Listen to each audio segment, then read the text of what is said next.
Ұлттық банк базалық мөлшерлемені көтеріп келеді жыл сайын 18%-ға жеткізді. Соған қарамастан халықтың несие алу қарқыны азайған жоқ. Кейінгі 2 жылда банктердің табысы рекордқа жеткен. Бәріне енді анализ жасап отырмыз дейсіздер. Мына халықтың, азаматтардың төлем қабілетіне қаншалықты анализ жасап тексеріп отырсыздар.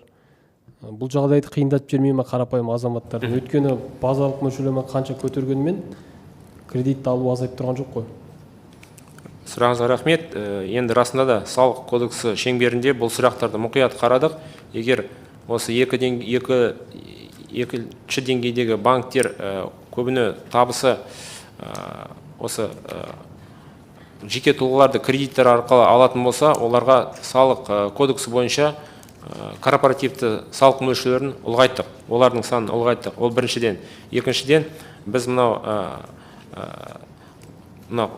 қаржы нарығы агенттігін реттеу агенттігімен және ұлттық банкмен барлығымен сараптама жүргіземіз. Себебі бізде жеке тұлғалардың банкроттық заңы бар ғой.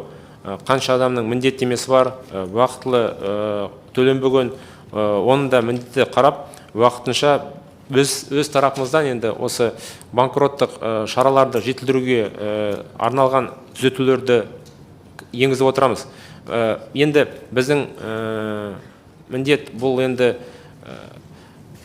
көмек көрсету ғой. Егер де біз оны қандай да бір кедергі жасауға бізге ондай міндет жоқ. Мысалы, кредиттерді жауып тастау деген сияқты қазір үндеу жасалып жатыр. Ол орынсыз деп санаймыз. Енді біздің ойымызша қандай да бір мүмкіншілік жасау керек деп ойлаймыз. Рахмет.